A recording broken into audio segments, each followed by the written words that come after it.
So for our listeners, why does network matter? The way that I look at it personally, right, is there are people that exist with different types of experiences and different personalities. And if you don't spend time like meeting these people, asking them questions, interacting with them, then you're just ignorant to so much about the world. And you assume that most people maybe work in a similar way or think in similar thoughts. And doing something like networking, it really opens your eyes. I think from maybe a professional standpoint is if you want to create opportunities for yourself, there's Mark Granovetter. I think he's a professor at Stanford, or he was a professor at Stanford, and he talks about the difference between small ties and weak ties.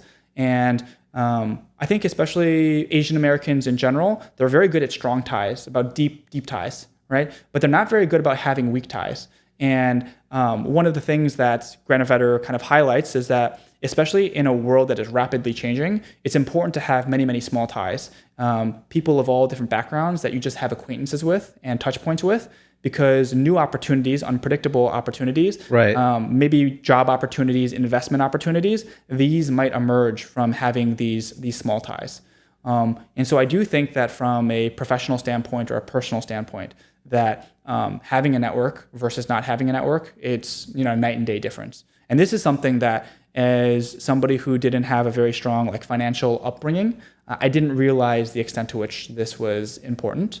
So I think maybe those are probably the biggest things in terms of why a network is. And listening to you, I think it matters even more today as the world is changing at a eye-blinking pace. Yes. And there's always a new opportunity, and you don't really know what's going to be the next wave. Yes. And it is important that you might not be in the best position to ride that wave, but if you have a fellow group of people, a good network that will help you to latch on, I think it will be important for the career in our generation. That's right.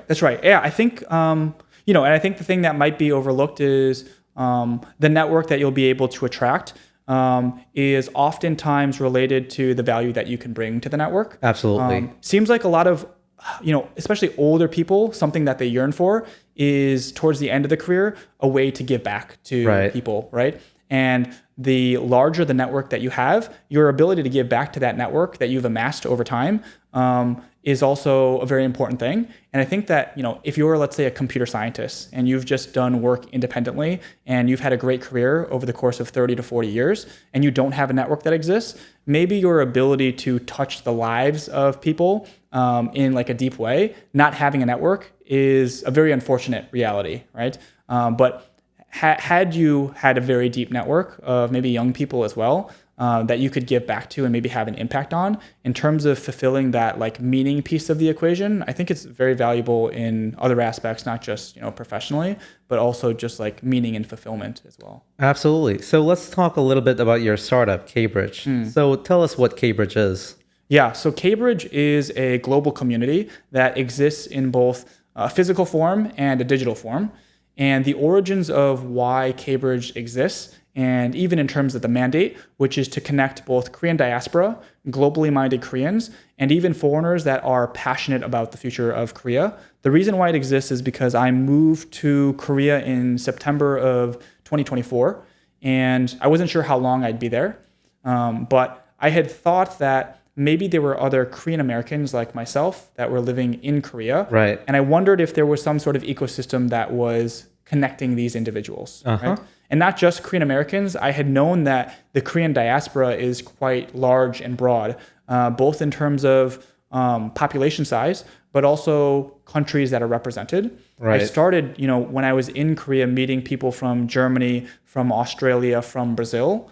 Many of them had been born and raised in their respective countries, but they were Korean ethnicity. Right. And for some reason, for family, for internships, for work, they were living in Seoul. And I thought, this is probably something that should exist in this digital age, and I'm surprised it didn't. So that's ultimately why I started K-Bridge. Got it. And also offline, you mentioned that you're hosting a physical event in Seoul on a monthly basis. Yes. I'm curious, who would what is the target audience? Who would feel home at K-Bridge events? It's funny because even from my own background was when I went to Stanford, there's the Korean Student Association, which was catered more towards international Koreans, Right. people that were born and raised in Korea, and then they're at Stanford. And then there's also like a Korean American kind of organization. And those are, second, third generation Korean Americans who maybe grew up in Korean American community, and it's their own sort of group or club. And usually if you were Korean heritage, you were part of maybe one of those organizations. But there's a number of individuals who they didn't slot well into one of these two camps. Maybe they were born in Korea and then they came to the US at a young age and they didn't grow up in a Korean American community. They grew up in like a very white community. And so for myself as second generation Korean American who didn't spend up any time in Korean American groups, it felt unusual or awkward for me to try and slot into the Korean American community. No, absolutely. Right? And so I would say that in terms of people that find K-Bridge interesting, it is those, the people who would attend KSA or Korean American Student Association, but it's also these misfit Korean profiles who are maybe proud of their Korean heritage, but feel like their unique background, that there's not a group for them, Self-selection wise, because I am 28 years old and a lot of the people that I interact with and a lot of my existing network are people that are either in their 20s or 30s, it tends to be skew younger. And it also tends to skew, I'd say, entrepreneurial because, even though K-Bridge is for Korean diaspora, there are also maybe Korean backgrounds who are building something global and they want to connect to a network like K-Bridge. So I would say maybe half of the folks are doing something entrepreneurial as well. That's not by my design. It's more so self-selection. But those are the types of profiles that typically gravitate towards K-Bridge. That makes sense. I'm also kind of curious about how you're turning people's stories into an infrastructure. Because when I think about startup, most people start with a product or idea or problem to solve. I guess in your case, you have identified the problem that you're solving. But also just wondering, how did you initially come up with an idea to start with a podcast and build a community around it as, the function of your startup? Yes. This is even K-Bridge itself trying to explain it to other people and how it exists as an entity. It's kind of amorphous to an extent.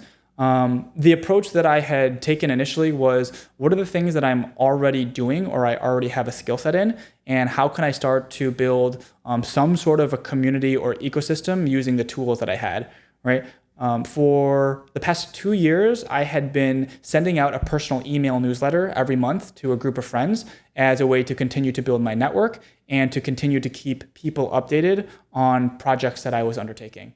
Because I had that skill set of sending out, a monthly newsletter, I thought, let me do the same thing for K-Bridge and send out an update on people that I was meeting, interviews that I was having, member highlights and new developments within the K-Bridge ecosystem. So that was one maybe piece of the puzzle. Another piece of the puzzle was when I was working at the startup, immediately after I left Goldman, my job and responsibility was to interview some of the investment professionals that we were onboarding into the ecosystem. So I knew how to have conversations with people, and I had learned some editing skills in terms of podcasting. And I thought, why not try and start to do the same thing with these interesting Korean heritage profiles that were coming into the ecosystem as well. No, that's really impressive. Yeah. Was there any specific moment that you kind of realized, this is working? For the first, I think 3 months or so, it really was a grind. Okay. And in terms of whether or not, especially with a startup, the thing that you're always wondering is, am I building something or trying to will something into existence that people don't want, right? And I was wondering if I was trying to build a product for a problem that just didn't exist. But as I started to meet more people and introduce people within the network to each other, and talk about the diversity of Korean diaspora experiences and how there is no glue that is connecting all of these unique experiences. Right. That's when, I started to get more and more feedback, positive feedback about people saying like, I love what you're doing. I'm surprised something like this doesn't exist already. And I would say at month 3 or 4, that's really when I started to feel things pick up, because I hosted a launch event in Seoul in December of last year. And events in general wasn't something that I had planned to do, because events as a business, it takes tons and tons of work. There's usually not a high ROI, Right. especially financially.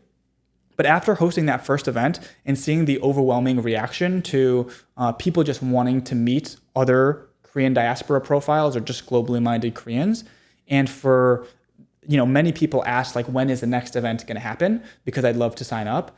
That's when I started to think, okay, there is a desire, if I were to do more of this or to do this on a larger scale, for something bigger to become possible, and where I started to increase the level of conviction. I think that doing this startup, there are still open-ended questions for myself, is how do I make this into a successful business? And what are the pieces of the puzzle that I need to add in order to make this long-term sustainable? Because those are still questions that exist. But in terms of an ecosystem like K-Bridge existing and the need for it, I do have deep conviction that it should exist. No, absolutely. I think you might be onto something because, obviously, as Korean, living in New York for the last 10 years, I happen to stumble into a lot of conversations where my friends are saying, hey, Koreans are very smart. They're very successful on their own way. However, we don't really have that community of supporting each other, and, everyone's yearning for that glue or some excuse that will, help us push forward, together. Yes. Yeah, it's so funny because a lot of when I ask some Korean diaspora folks, especially first generation, what they think about their Korean diaspora experience, they oftentimes will compare to Koreans to like Chinese or Indian, and they'll be like, Chinese will help out other Chinese, Indians will help out other Indians, but Right. oftentimes Koreans sometimes feel a threat or competition from other Koreans. And so there is that competitive dynamic, which maybe if you look at the history of Korea has made that competitive dynamic so, and maybe if you look at like education and things like that, Korea as a competitive society is one of the most intense. But I do think that there is a new world that we can manifest where you can make each other better in the process of not just competing for like zero-sum games, but positive-sum games. And I think that mindset shift is a very hard one to make. But I think people are seeing that, okay, if I can just be helpful to other people in this network without any expectation of something in return, that longer term, that is a much healthier way to live. Absolutely. And I'm also curious, I want to give our listeners the reason to look up K-Bridge and, potentially join K-Bridge.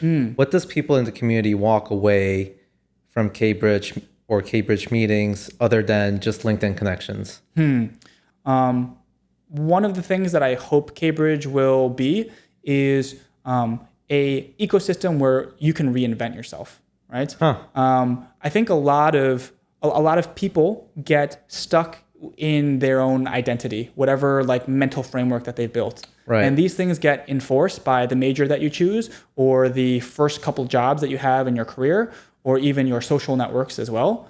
And I think the thing that is needed most is an ecosystem where you can kind of express yourself in maybe a vulnerable lens, or just have some opportunity to experiment and tinker with ideas in a space where you're not going to be harshly judged. And I think people want that. And I think more and more as I host a lot of these events, that's what I realize is people want an opportunity to reinvent themselves, but it's a very difficult and humbling thing to do. And so I think a lot of people that are looking at K-Bridge look at it like that. There are a ton of other use cases why you might find K-Bridge interesting. There was a couple that they're now dating, and it was because of an early on K-Bridge event. And even though this is not a priority of K-Bridge, Right. I think especially in Korea, there is this issue where you have these, maybe they were born in Korea, but then they moved abroad, and then they came back to Korea. They have a difficult time, even romantically, with other just like Korean types of profiles. They need somebody that understands their more Western exposed culture, right? And there is no centralized place where all of these people exist, but K-Bridge is becoming that. So whether it's like looking for friends that share some of those experiences, looking for a romantic partner, looking for a founder, right, that's doing something global, all of these reasons are reasons why people have been interested in K-Bridge. There have also been some very, very talented Korean born and raised individuals who are trying to do something global. Their English is not very good. They've been coming to K-Bridge events to practice their English. Right. So the use cases are quite diverse. So it's an organic way to meet like-minded individuals, and perhaps romance is one of the byproducts of it. This is true. Yes, this is a fact. Got it. No, I'm curious. And so how do we get started? Let's say someone is watching and thinking, that sounds like something I've been looking for. What's the first step? The first step is, so we have a few open channels that anybody can join, right? So I started a LinkedIn group a few months ago. It has almost over 700 kind of members, and I'll post updates there. There's a Kakao kind of open group chat where people who have been coming to K-Bridge events or are just interested have been sharing backgrounds and connecting with other people through this Kakao chat. There's a newsletter that I send out every month where if you go to kbridgegroup.com, you can follow along with those monthly updates. And whenever there's a new event, that's usually the first place that I will post the events for people that are interested in attending. And then, I've been interviewing people before it was on a weekly cadence. Because I'm in the States right now, that schedule has been disrupted. But I have a YouTube channel under the name K-Bridge, and I also post shorts to YouTube and Instagram. So those are kind of free, open ways people can get plugged in. There is a kind of private membership sort of service that I have been providing to a select number of individuals. Interesting. If you go to the K-Bridge website, there is basically a fellows portal where you can apply to be a fellow. And because this isn't scalable at the moment, I'm just doing it on a one-on-one basis. But if there are, and I kind of deem only certain people where this makes sense to, but they pay, $400, $500 per year. And there are certain connections that I'll make, private connections with other people in the ecosystem. This is a way for me to start to monetize. And I usually reserve those to people who can add value to the network, but that also can, derive some value from the network as well. So some examples are there are VC firms that will come to me. They're an angel investor, let's say, and they're looking for interesting Korean heritage kind of founders to get connected to on a regular basis. Right. Because my network has grown over time, I will make those connections maybe once a month or multiple times per month. So I am going to formalize that fellowship program and also provide access to a private K-Bridge directory where people can see like who are these people that are involved, what are their backgrounds, what are their experiences. That's something I'm going to be investing more time into as well. No, that's really cool. And for, other than business organization, who should be looking into this private fellowship? Like who would benefit most and also be able to contribute to your larger community? I would say it's best positioned for people that have at least 5 years of professional experience. And if you are, the types of individuals that I'm most interested in are people that are also running some sort of K-heritage organization, right? This could be as simple as they are the president of the KSA group at their respective university, and they're trying to get plugged in to the K-Bridge ecosystem in a bigger way, right? I think that could be very interesting. Yes. Because, this is a whole other reason why I think something like K-Bridge should exist is you have all these Korean organizations that exist at universities, but because the turnover with the leadership is basically like annual or biannual, there is no way for all these organizations to be unified globally, right? But with an organization like K-Bridge, I think there's a lot more interesting projects. And I do have a broader vision for some of the experiments that could be run in the future.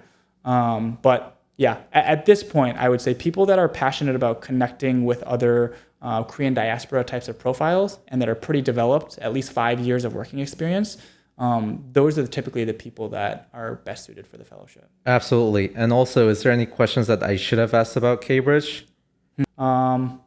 You've been very, very thorough already. I think the question that I ask myself is, what does K-Bridge look like in a year, 2 years, 3 years? That question is still very open-ended. But no, this has been a really fun conversation. Absolutely. I would be really excited to follow your journey and see where K-Bridge goes next. Thank you. As a fellow podcaster, this has been a lot of fun. So thank you for having me. Thank you.